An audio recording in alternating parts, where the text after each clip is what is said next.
देश के अधिकांश लोग जब जबरदस्त महंगाई, गरीबी, बेरोजगारी व कमाई घटने आदि की हर दिन की भूख प्यास तथा गरीबी व तंगी के त्रस्त जीवन की मार से अति पीड़ित और दुखी है, तो तब ऐसे में केंद्र सरकार द्वारा देश में रेल का किराया बढ़ाना भी कुल मिलाकर आम जनहित के विरुद्ध व संविधान के कल्याणकारी उद्देश्य की बजाय व्यावसायिक सोच वाला फैसला ज़्यादा लगता है। साथ ही सरकार द्वारा राष्ट्र प्रथम के नाम पर आम जन का जीएसटी की तरह ही रेलवे के माध्यम से भी दैनिक जीवन पर बोझ बढ़ाकर उनका शोषण बढ़ाने की ये परंपरा घोर अनुचित है, जिस पर सरकार अगर तुरंत पुनर्विचार करे तो ये बेहतर होगा। वैसे भी इस समय देश में बढ़ती गरीबी, महंगाई व सम्मानजनक स्थायी रोजगार के घोर अभाव में परिवार को पालने के लिए अपना घर बार आदि छोड़कर पलायन करने की मजबूरी आदि के कारण यहाँ के करोड़ों लोगों के लिए ये रेल का सफ़र कोई फैशन, आनंद व पर्यटन नहीं है, बल्कि रेल का अति कष्टदायी सफ़र ये आम जरूरत व मजबूरी है। बल्कि रेल का यह अति कष्टदायी सफ़र आम जरूरत व इनकी ये आम जरूरत व मजबूरी है, जिसके तहत सरकार को इनके प्रति व्यापारिक नहीं बल्कि सहानुभूति का कल्याणकारी बर्ताव जरूर करना चाहिए। ऐसी सभी की इनसे हमेशा अपेक्षा रहती है। इसलिए सरकार को केवल अपने फायदे में व उससे मुट्ठी भर अमीर व संपन्न लोगों की चिंता करते रहने की बजाय देश के उन करोड़ों लोगों की समुचित चिंता करनी चाहिए जो रोजगार के अभाव में आत्मसम्मान का जीवन जीने को तरस रहे हैं तथा परिवार का कम से कम एक वक्त पेट भरकर किसी प्रकार गुजर बसर करने के लिए सरकार की योजनाओं का थोड़ा सा लाभ लेने को मजबूर हो रहे हैं। यही कारण है कि देश की आबादी में से लगभग 95 करोड़ लोग सरकार की कम से कम किसी एक सामाजिक कल्याण योजना का लाभार्थी बनने को मजबूर हुए हैं, जिससे ऐसे लाचार व मजबूर लोगों की संख्या अब बढ़ते बढ़ते वर्तमान वर्ष सन 2025 में लगभग 64.3% तक पहुंच गई है, जबकि सन 2016 में ये संख्या करीब 22% ही थी। किंतु अंतर्राष्ट्रीय श्रम संगठन के इन आंकड़ों को भी सरकार अपनी उपलब्धि बता रही है। क्या ये उचित व शोभनीय है? जबकि सभी को ये मालूम है कि सरकारी योजनाओं का थोड़ा सा लाभ लेने के लिए जरूरतमंद लोगों को कितनी भागदौड़ व परेशानी झेलनी पड़ती है। इसके अलावा प्रदूषण नियंत्रण के नाम पर भी देश में आए दिन खासकर इन करोड़ों गरीब मेहनत का सर्व मध्यम वर्गीय शहरी जनता को जो इन्हें अत्यधिक शोषण व परेशानी का सामना करना पड़ रहा है, तो उस पर भी केंद्र व खासकर दिल्ली सरकार को भी उचित ध्यान देना बहुत जरूरी हो गया है। वास्तव में लगभग 100 करोड़ से अधिक गरीब लोगों के भारत देश में वाहन प्रदूषण रोकने के लिए उसकी जीवन सीमा पर सख्ती से अनुपालन के अलावा और भी दूसरे बहुत सारे उपायों पर सरकार द्वारा अमल किया जाना चाहिए, जो ये बहुत जरूरी है, ताकि इस ट्रांसपोर्ट के उद्योग धंधे में लगे करोड़ों परिवार वालों के जीवन को और अधिक तंगी और परेशानी वाला होने से बचाया जा सके। साथ ही दिल्ली की सरकार द्वारा गरीब व दूसरे प्रदेशों से भी, खासकर यूपी, बिहार व बंगाल आदि राज्यों से रोटी रोजी के लिए पलायन करने वालों को यहाँ बिना कोई दूसरी व्यवस्था किए हुए उन्हें जिस बेरहमी से उजाड़ने का ये जन विरोधी रवैया अपनाया जा रहा है, अर्थात उनकी झुग्गी झोपड़ियों को जो तोड़ा जा रहा है जिस बेरहमी से, तो ये अति दुखद व शर्मनाक भी है। लेकिन दिल्ली सरकार बहाना क्या बनाती है कि हम कोर्ट के आदेश का पालन कर रहे हैं, लेकिन माननीय कोर्ट ने ये नहीं कहा कि जिनको आप उजाड़ रहे हैं तो उनकी आप दूसरी व्यवस्था किए बिना ही उनको उजाड़ दें। कोर्ट ने जरूर कहा है कि आप इनको हटाइए, लेकिन कोर्ट ने ये नहीं कहा कि आप इनके लिए दूसरी व्यवस्था ना करें। सरकार की जिम्मेवारी बनती है कि इनके लिए पहले दूसरी व्यवस्था करें इनको बसाने के लिए, उसके बाद इनकी झुग्गियों को हटाना चाहिए। लेकिन ये सब व्यवस्था किए बिना ही तो कोर्ट की आड़ में जो इनके साथ में अन्याय अत्याचार हो रहा, शोषण हो रहा है, तो मैं समझती हूँ ठीक नहीं है।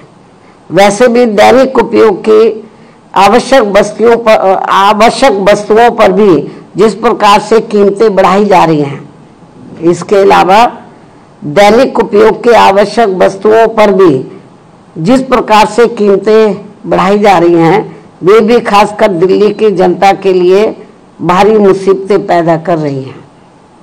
आमदनी कम व खर्च ज़्यादा से लोगों के अच्छे दिन की उम्मीदों का फिर क्या होगा, ये सामाजिक भलाई के संबंध में सोचने वाली अहम बात है। इसी क्रम में देश भर में बिजली की कमी ने भी केवल आम लोगों को ही नहीं बल्कि पूरे व्यापारी वर्ग व छोटे उद्योग धंधों को भी बुरी तरह से प्रभावित कर रखा है। दिल्ली व यूपी सहित कई और राज्यों में भी बिजली के निजीकरण का उचित लाभ किसी भी जरूरतमंदों को संतुष्ट नहीं कर पाना भी सरकार की नीति में ये खोट व कमियों को जग जाहिर करता है, दर्शाता है।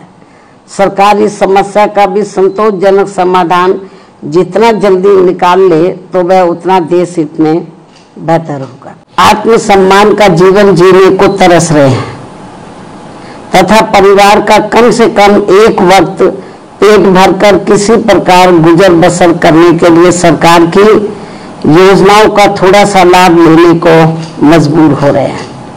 यही कारण है कि देश की आबादी में से लगभग 95 करोड़ लोग सरकार की कम से कम किसी एक सामाजिक कल्याण योजना का लाभार्थी बनने को मजबूर हुए, जिससे ऐसे लाचार व मजबूर लोगों की संख्या अब बढ़ते बढ़ते वर्तमान वर्ष सन 2025 में लगभग 64.3% तक पहुंच गई है, जबकि सन 2016 में ये संख्या करीब 22% ही थी।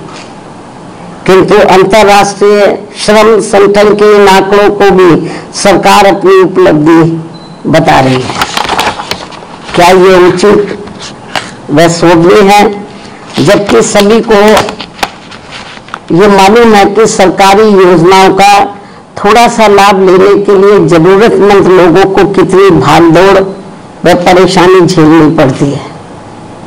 इसके अलावा प्रदूषण नियंत्रण के नाम पर भी देश में आए दिन खासकर इन करोड़ों गरीब मेहनत का सर्व मध्यम वर्गीय शहरी जनता को जो इन्हें अत्यधिक शोषण व परेशानी का सामना करना पड़ रहा है, तो उस पर भी केंद्र व खासकर दिल्ली सरकार को भी उचित ध्यान देना बहुत जरूरी हो गया है।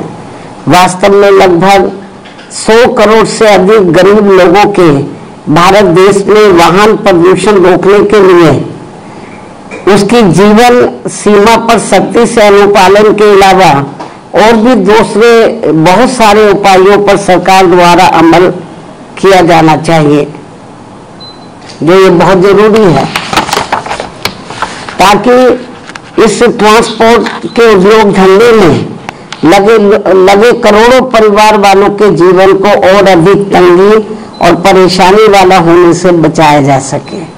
साथ ही दिल्ली की सरकार द्वारा गरीब व दूसरे प्रदेशों से भी, खासकर यूपी, बिहार व बंगाल आदि राज्यों से रोटी रोजी के लिए पलायन करने वालों को यहाँ बिना कोई दूसरी व्यवस्था किए हुए उन्हें जिस बेरहमी से उजाड़ने का ये जन विरोधी रवैया अपनाया जा रहा है, अर्थात उनकी झुग्गी झोपड़ियों को जो तोड़ा जा रहा है जिस बेरहमी से, तो ये अति दुखद व शर्मनाक भी है। लेकिन दिल्ली सरकार बहाना क्या बनाती है कि हम कोर्ट के आदेश का पालन कर रहे हैं, लेकिन माननीय कोर्ट ने ये नहीं कहा कि जिनको आप उजाड़ रहे हैं तो उनकी आप दूसरी व्यवस्था किए बिना ही उनको उजाड़ दें। कोर्ट ने जरूर कहा है कि आप इनको हटाइए, लेकिन कोर्ट ने ये भी कहा कि आप इनके लिए दूसरी व्यवस्था ना करें। सरकार की जिम्मेवारी बनती है कि इनके लिए पहले दूसरी व्यवस्था करें इनको बसाने के लिए, उसके बाद इनकी झुग्गियों को हटाना चाहिए। लेकिन ये सब व्यवस्था किए बिना ही तो कोर्ट की आड़ में जो इनके साथ में अन्याय अत्याचार हो रहा, शोषण हो रहा है, तो मैं समझती हूँ ठीक नहीं है। वैसे भी दैनिक उपयोग की आवश्यक वस्तुओं पर भी जिस प्रकार से कीमतें बढ़ाई जा रही हैं, इसके अलावा दैनिक उपयोग की आवश्यक वस्तुओं पर भी जिस प्रकार से कीमतें बढ़ाई जा रही हैं, वे भी खासकर दिल्ली की जनता के लिए भारी मुसीबतें पैदा कर रही हैं। आमदनी कम व खर्च ज्यादा से लोगों के अच्छे दिन की उम्मीदों का फिर क्या होगा, ये सामाजिक भलाई के संबंध में सोचने वाली अहम बात है। इसी क्रम में देश भर में बिजली की कमी ने केवल आम लोगों को ही नहीं बल्कि पूरे व्यापारी वर्ग व छोटे उद्योग धंधों को भी बुरी तरह से प्रभावित कर रखा है। दिल्ली में यूपी सहित कई और राज्यों में भी बिजली के निजीकरण का उचित लाभ किसी भी जरूरतमंदों को संतुष्ट नहीं कर पाना भी सरकार की नीति में ये खोट व कमियों को जग जाहिर करता है, दर्शाता है। सरकार इस समस्या का भी संतोषजनक समाधान जितना जल्दी निकाल ले तो वह उतना देश हित में बेहतर होगा। अब मैं अंत में अपनी बात यही समाप्त करती हूँ। धन्यवाद। जय भीम व जय भारत। और बहुजन समाज का कोई भी बच्चा अगर फिल्म लाइन में जाना चाहता है, 1.5 करोड़ का सेटअप 4 करोड़ में से मेरा बच्चा आज भी खड़ा हुआ है। कोई भी बहुजन समाज का बच्चा cameraman, direction, production department, editing, acting, anchoring, ये फ्री ऑफ कॉस्ट में सिखाने को तैयार। ऐसे सैकड़ों मनुवादियों को जेल भिजवा चुका हूँ जो मेरे समाज पे मेरी बहन बेटियों पर अत्याचार करते। ना बिकता हूँ, ना मुझे कोई खरीद सकता है, ना समझौता करता हूँ, सिर्फ 18 घंटे काम करता हूँ। जब तक बहुजन समाज के पीड़ित व्यक्ति को न्याय नहीं मिल जाता तब तक मैं बाबा साहब के विचारों और संविधान पर चलता हूँ। धर्म पढ़ाएंगे आपको, रामायण, महाभारत, गीता, बाइबल और कुरान।